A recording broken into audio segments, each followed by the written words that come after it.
اسلام آباد اسٹوڈیو سے آپ دیکھ رہے ہیں جرگہ سلیم صافی کے ساتھ۔ بسم اللہ الرحمن الرحیم۔ السلام علیکم ناظرین، انڈیا کے جنونی اور مودی سرکار نے جنونیت کی، وحشت کی اور بربریت کی نئی تاریخ رقم کر لی۔ دوسری طرف مقبوضہ کشمیر کے رہنے والوں نے، بچے ہوں، بوڑھے ہوں، مرد ہوں، خواتین ہوں، سیاستدان ہوں، سول سوسائٹی ہو، جرنلسٹ ہو، انہوں نے قربانیوں کی ایک لازوال تاریخ رقم کر لی۔ قبضہ اور لاک ڈاؤن تو شاید ادھر 1947 سے تھا، لیکن اس وقت وہ شاید تاریخ کے طویل ترین محاصرے کی زد میں ہیں۔ ان کو محاصرہ کیا گیا ہے، 1 سال ہو گیا اس محاصرے کو۔ وہ معاشی محاصرہ بھی ہے، وہ سیاسی محاصرہ بھی ہے، اور وہ ڈیجیٹل محاصرہ بھی ہے، اور اب تو ان کے ذہنوں کو بھی محاصرہ کرنے کی کوشش کی جا رہی ہے انٹرمنٹ کے ذریعے۔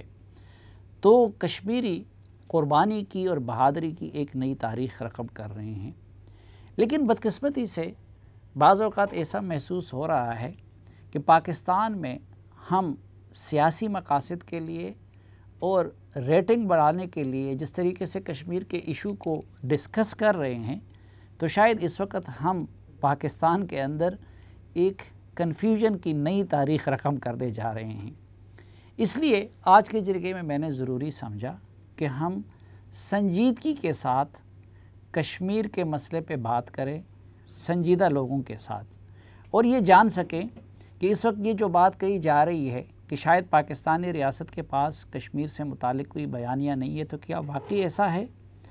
اگر بیانیہ ہے تو وہ بیانیہ کیا ہے؟ اور اگر نہیں ہے تو ہمارا بیانیہ کیا ہونا چاہیے؟ اعتراض تو سب پہ ہو رہے ہیں، لیکن یہ ہے کہ پاکستان کے پاس آپشنز کیا ہیں؟ وہ آپشنز کہ جو صرف خواہشات پہ مبنی نہ ہوں، بلکہ وہ عملی بھی ہم ان کو بنا سکے۔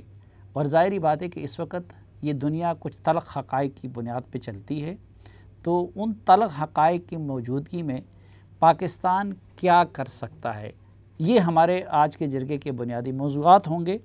اور میں انتہائی مشکور ہوں کہ بڑے ڈسٹنگوش پینل نے آج کے پروگرام میں ہمیں وقت دیا ہے۔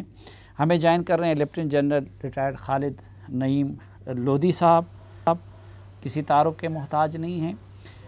ہمارے ساتھ ہے لیفٹیننٹ جنرل ریٹائرڈ امجد شعیب صاحب، وہ بھی کسی تعارف کے محتاج نہیں ہیں۔ اور یہاں اسٹوڈیو میں میرے ساتھ تشریف فرما ہیں جناب میجر جنرل ریٹائرڈ اعجاز اعوان صاحب۔ بہت شکریہ آپ تینوں کا۔ اور سب سے پہلے ایک لودھی صاحب میں آپ سے شروع کرنا چاہوں گا کہ جب ہم اسکول میں تھے تو اس وقت اکثر جماعت اسلامی جیسی تنظیموں کی طرف سے یہ بات ہم سنتے تھے کہ کشمیر بزور شمشیر، تو کیا جنگ ایک آپشن ہے کہ اس وقت پاکستان کشمیر کی آزادی کے لیے جنگ کرے؟ اچھا، اگر آپ اجازت دیں تو میں اس کو تھوڑا سا اس طریقے سے شروع کروں تاکہ یہ جنگ والی بات بھی کور ہو جائے۔ جی، لیکن جب بھی کوئی نیشن اپنا انٹرسٹ پرسو کرتی ہے تو اس کے لیے وہ اپنے تمام پوٹینشلز استعمال کرتی ہے، جنگ بھی ایک اس میں شامل ہے۔ آپ کو یہ البتہ دیکھنا پڑے گا کہ آج جنگ سے مراد کیا ہے۔ جب 2 نیوکلیر پاورز آمنے سامنے ہوں تو شاید کھلی جنگ جس میں آپ بڑی فوجیں بارڈر پار کر کے بہت گہرے اہداف حاصل کرتی ہیں، شاید وہ آج کل کی جنگ ہے نہیں۔ اور آپ نے دیکھا ہوگا کہ یہ امریکہ نے جو جنگیں لڑی ہیں، حال ہی میں جو جنگ ہوئی ہے سیریا میں، جو یمن میں ہوئی ہے، ایون جو افغانستان میں ہوئی ہے، آپ نے دیکھا ان کی نوعیت میں کیا کچھ نہیں تھا، میڈیا کا کیا رول تھا، کیسے یہ پولیٹیکلی ایک دوسرے کو انڈرمائن کرتے تھے، کیسے انہوں نے گروہ بنائے ہوئے تھے جو ایک دوسرے کو اوپر چڑھاتے تھے۔ یہ ISIL اور یہ جو النصرہ اور یہ تحریک طالبان پاکستان، یہ کیا چیزیں ہیں؟ یہ کس نے بنائی ہیں اور کس مقصد کے لیے بنائی ہیں؟ تو پہلی بات تو یہ ہے کہ اگر کوئی یہ سمجھتا ہے کہ جنگ آپشن نہیں ہے تو وہ پھر اس کو جنگ کی تعریف کا نہیں پتا، وہ یہ سمجھتا ہے کہ جنگ صرف ٹینکوں اور توپوں سے ہوتی ہے۔ آج کل کی جنگ جو ہے اس میں بہت چیزیں شامل ہیں، تو جنگ ایک آپشن ہے، اور جنگ کے ڈیفینیشن کے اندر بہت ساری لیئرز ہیں، بہت ساری چیزیں ہیں جو کہ ہم کر سکتے ہیں۔ میں اگر آپ انالوجی استعمال کروں تو یہ ہم کہہ سکتے ہیں کہ بیٹل کا شاید موقع نہیں ہے لیکن وار ہو سکتی ہے؟ جی آپ سمجھیں کہ ہائیبریڈ وار جو کہ ہمارے اوپر مسلط کی ہوئی ہے اسی قسم کی وار کا ہمیں حق بھی حاصل ہے اور ہم کر بھی سکتے ہیں اس کو تھوڑا. ہاں جی اس میں ہو سکتا ہے ہم پورا نہ کریں لیکن جو اپنے بیٹل کی بات کی, بیٹل تو ممکن ہے جس میں 2-3 کلومیٹر کا تک جا کر کوئی نہ کوئی کام کر کے واپس آیا جا سکتا ہے یا کوئی اس قسم کے کام کیا جا سکتے ہیں, بلکہ وہ تو میں اس چیز کا حامی ہوں کہ ہمیں کرنی چاہیے. باقی بعد میں ہم بحث کر لیتے ہیں. جی اچھا, میں ذرا امجد شعیب صاحب سے ان کی رائے لے لوں کہ جن صاحب آپ کیا سمجھتے ہیں کہ بیٹل وار یا جنگ یہ آپشن اس وقت پاکستان کے پاس ہے؟ کیونکہ مودی نے تو پہل کر دی ہے, انڈیا نے تو ہر حد کر دی ہے, تو کیا ہم ان میں سے کسی آپشن کو آزما سکتے ہیں کشمیر کی آزادی کے لیے؟ بسم اللہ الرحمن الرحیم. دیکھیے جیسے ابھی نعیم خالد لودھی کہہ رہے تھے کہ جنگ کے آج کل کے دور میں بہت سارے کمپوننٹس ہیں, سو نیچرلی کچھ تو ہم کر ہی رہے ہیں, کمپوننٹس وغیرہ استعمال کرتے ہیں اور وہ ایک لگاتار ایک سلسلہ ہے جو چلتا ہے, اور یہ ضروری نہیں ہوتا کہ ان کے بارے میں بات کی جائے یا ان کا اعلان کیا جائے. لیکن جو بڑی کھلی جنگ ہے اس میں تھوڑا سا ذمہ داری کا مظاہرہ کرنا چاہیے, کرنا پڑتا ہے آج کل کے دور میں, جبکہ آپ ایک نیوکلیئر پاور ہیں. لیکن یہ نہیں کہا جاتا کہ یہ آپشن ہم اپنے لیے استعمال نہیں کریں گے یا ہمارے ٹیبل پہ ہے ہی نہیں. جب آپ یہ منہ سے کہتے ہیں, اس چیز کا اعتراف کرتے ہیں کہ جنگ آپشن نہیں ہے, تو وہ میرا خیال ہے کہ آپ کی پالیسیز کے خلاف ہے. جنگ آپشن کسی کی بھی نہیں ہوتی, لیکن جنگ کا ماحول جب پیدا ہو جاتا ہے, جب آپ کے اوپر مسلط ہو جاتی ہے, جب آپ دیکھتے ہیں کہ اس کے علاوہ آپ کے لیے بھی اور کوئی چارہ نہیں, تو آپ جنگ کے لیے تیار ہیں.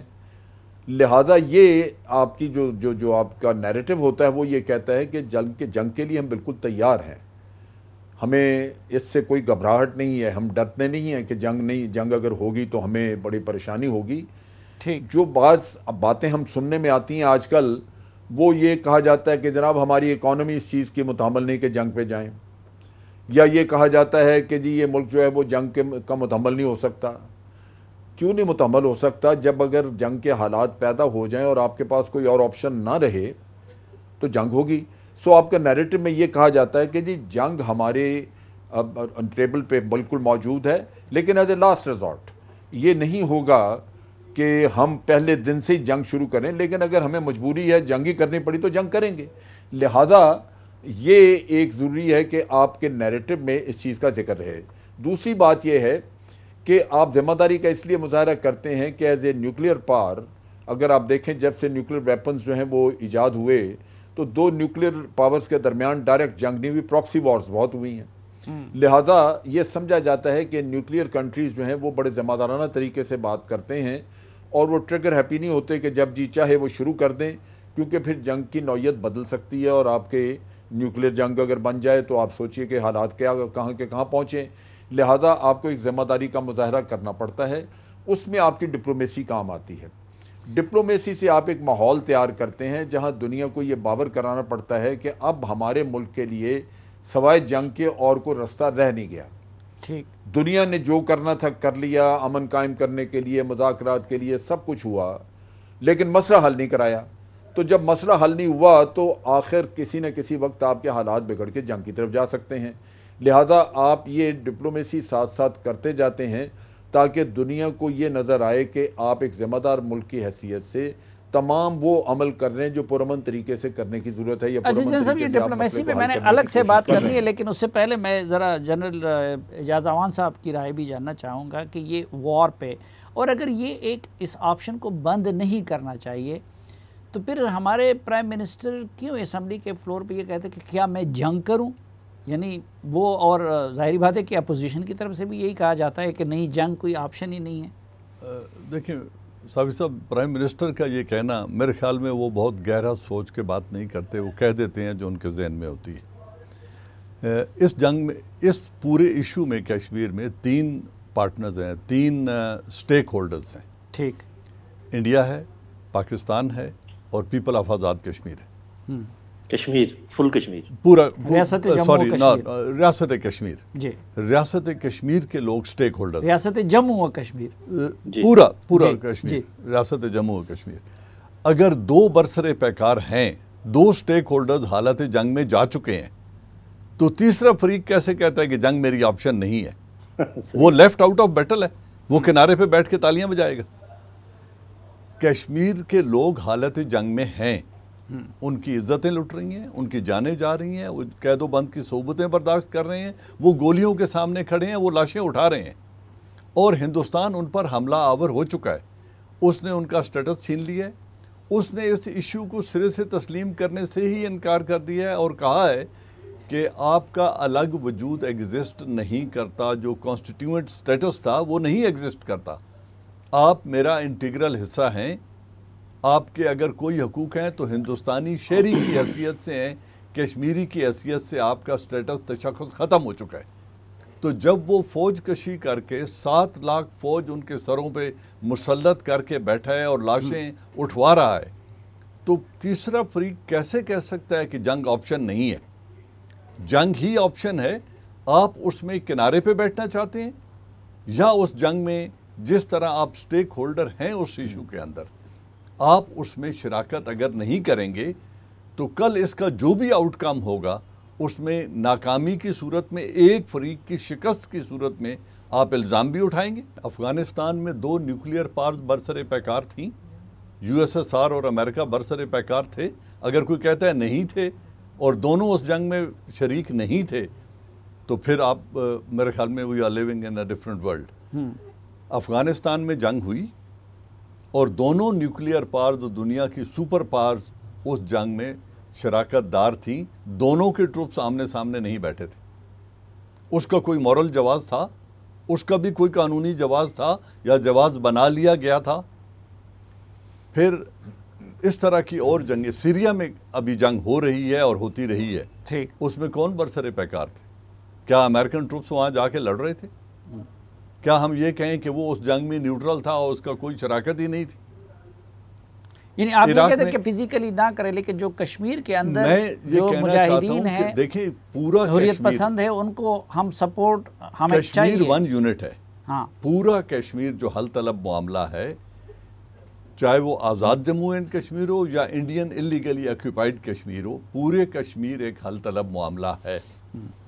اس میں سے آدھے کشمیر کے اندر بربریت ہو رہی ہے اور آدھا جو ہے وہ آزاد کشمیر امن سے رہ رہا ہے، لیکن ان کا ایک انڈیپینڈنٹ تشخص ہے اور مورلی دونوں پر ذمہ داری ایک ہی جتنی ہے۔ سو ایک حصے کو ہم ایز اے سٹیک ہولڈر کیسے کہہ سکتے ہیں کہ آپ جنگ میں شرکت نہیں کریں گے؟ میری سوچ یہ ہے، یعنی اگر انٹرنیشنل لاز کا اطلاق ہم پاکستانیوں پہ ہوتا ہے لیکن آزاد کشمیر اور گلگت بلتستان کے لوگوں پہ تو نہیں ہوتا، آپ یہ کہنا چاہتے ہیں؟ اس لیے نہیں ہوتا کہ ان کو UN ریزولوشن بندوق اٹھانے کا سیلف ڈیفنس میں حق دیتے ہیں۔ ان کی ریاست پر چڑھائی ہو گئی ہے، ان کے آدھی ریاست میں قتل و غارت ہو رہی ہے، ان کی آدھی ریاست پر ہندوستان غاصبانہ قبضہ کر چکا ہے، جسے آپ محاصرہ کہیں، قبضہ کہیں۔ انتفاضہ آلریڈی شروع ہے۔ اس انتفاضہ میں تمام کشمیر جب تک حصہ نہیں لے گا، تمام کشمیری سٹیک ہولڈرز جب تک اس جنگ میں شریک نہیں ہوں گے تو اس کا نتیجہ درست نہیں نکلے گا، اور ظلم کی چکی میں آ کے جو دوسرا کشمیر ہے آپ اس کو نا امید کر دیں گے۔ امجد شعیب صاحب کچھ کہنا چاہتے ہیں؟ جی دیکھیں، میں تھوڑا سا ایک پرسپیکٹو سامنے رکھوں، پھر آپ اس کو ڈسکس کریں۔ جی جی دیکھیں، بات یہ ہے کہ جنگ آپشن بالکل موجود ہے اور وہ آپ کو ٹیبل پہ رکھنی چاہیے، لیکن اس کی شکل کیا ہوگی؟ آپ دیکھیے کہ ہم نے 3 جنگیں پہلے کشمیر پہ ہی لڑی ہیں، اس میں آخری کارگل تھی، اور کشمیر کا مسئلہ تو نہیں حل ہوا۔ ٹھیک، سو یہ اگر ہم سمجھ لیں کہ جنگ بالکل یہ اگر ذہن میں آ جائے کہ جنگ ایک بالکل ایک لاسٹ سولوشن ہے کہ اس کے ذریعے حل ہوگا، تو وہ تو کوئی ضمانت نہیں ہے، کیونکہ پہلے بھی 3 جنگیں ہوئی اور ان انوائرمنٹ میں اور آج کے انوائرمنٹ میں بھی تو فرق ہے نا سر۔ سو لہٰذا بڑا فرق ہے۔ میں اس کا بھی انوائرمنٹ کی بات کرنے لگوں، ابھی آپ کو بتاتا ہوں نا آج کا جو انوائرمنٹ میں سامنے رکھوں گا تو آپ کو اس کا بھی سمجھ لگے گی۔ دوسرا جو قصہ ہے، جی جی، کارگل کی جب جنگ ہوئی تو ہمیں کارگل میں بڑی برتری حاصل تھی، لیکن ہم ہارے اس لیے کہ ڈپلومیٹیکلی ہم نے اس کے لیے کوئی گراؤنڈ تیار نہیں کی ہوئی تھی۔ ڈپلومیٹک لیول پہ ہم بالکل مار کھا گئے اور انٹرنیشنل پریشر آیا آپ کو پیچھے ہٹنا پڑ گیا. اس کا مطلب ہے کہ انٹرنیشنل اوپینین جو ہے وہ بھی آپ کو تیار کرنے کی ضرورت پڑتی ہے. تو جنرل صاحب آج کل تو ڈپلومیٹکلی ہم ان سے زیادہ خراب پوزیشن پہ نہیں ہے، کیونکہ عرب ممالک بھی ہمارے ساتھ نہیں ہیں. ہم تو خراب ہیں آج کل تو. اب میں اسی طرف آپ کو لا رہا ہوں نا. اب آپ دیکھیے ہوا کیا. اب اعجاز امان جو بات کر رہے تھے میں آج کے موضوع پہ لے آتا ہوں ابھی آپ کو. پلوامہ ہوا اور وہاں پہ کشمیری تھا، کشمیری نے یہ واقعہ کیا اور بھارت نے الزام لگا دیا کہ جی پاکستان ملوث ہے، اس نے کیا. اب آپ دیکھیے کہ شام تک 5 ملکوں سے، امریکہ، فرانس، آسٹریلیا اور غالباً برطانیہ یا جرمنی، 5 ملکوں سے بھارت کو یہ کہا گیا کہ India retains the right to retaliate. ٹھیک. اور چائنا سمیت کسی نے، جب بالا کوٹ پہ اٹیک ہوا، چائنا سمیت کسی نے کنڈمنیشن نہیں کی.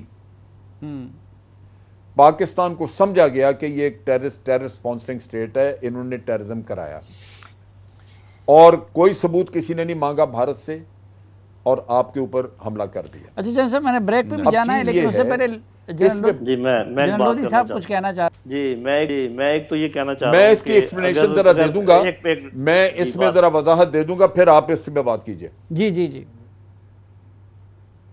جی لودھی صاحب. سمجھ آ گئی. وہ وضاحت یہ ہے اچھا چلے کہ پاکستان کا ایک امیج برباد کیا ہوا ہے.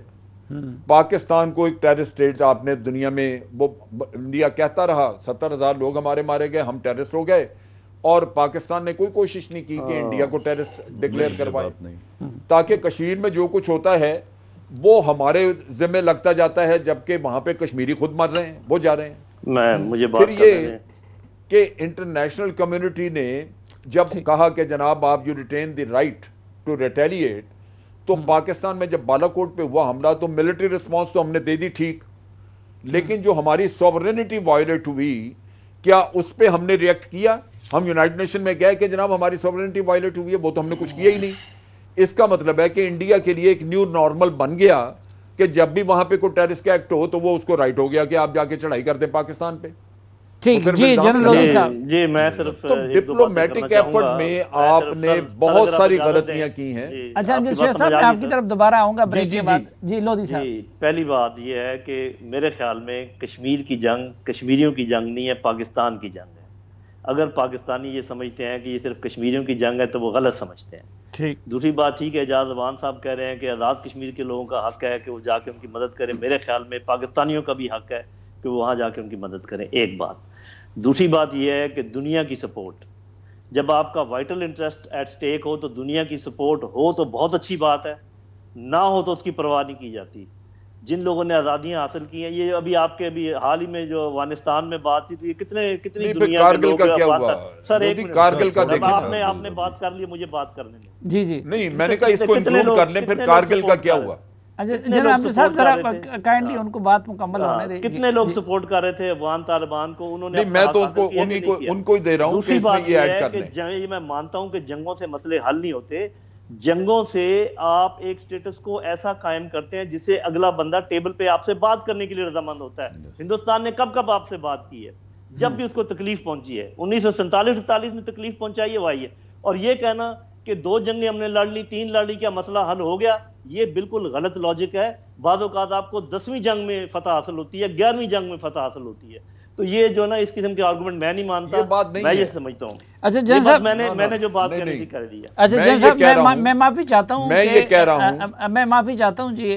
اگرچہ کشمیر کے اندر ہندوستان کے مظالم میں تو کوئی وقفہ نہیں آتا، لیکن ہمارے پروگرام کی ایک مجبوری ہے کہ ہم وقفہ لینا پڑتے. تو ایک مختصر سی بریک لیتے ہیں، اس کے بعد واپس آئیں گے تو یہیں سے گفتگو کو آگے بڑھائیں گے.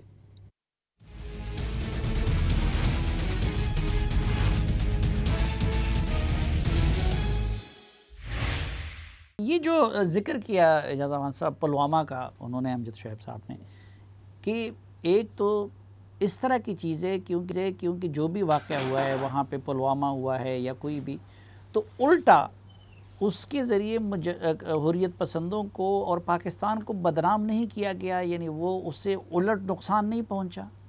دیکھیں اگر آپ اس طرح کے نقصان کو کاؤنٹ کرنا شروع کریں گے تو اجیت دووال کل 10 فالس فلیگ آپریشن اور کروا لے گا.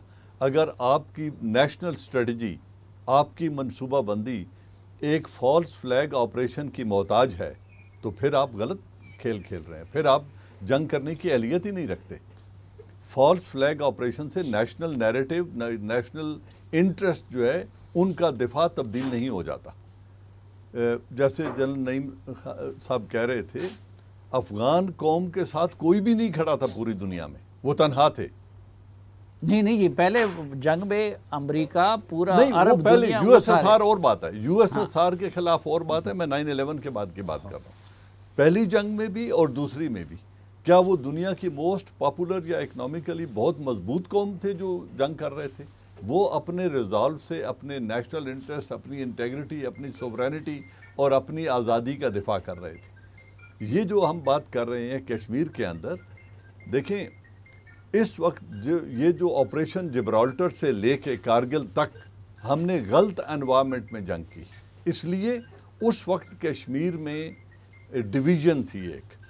کشمیری اس طرح ایلینیٹڈ ہندوستان سے نہیں تھے جس طرح آج ہیں۔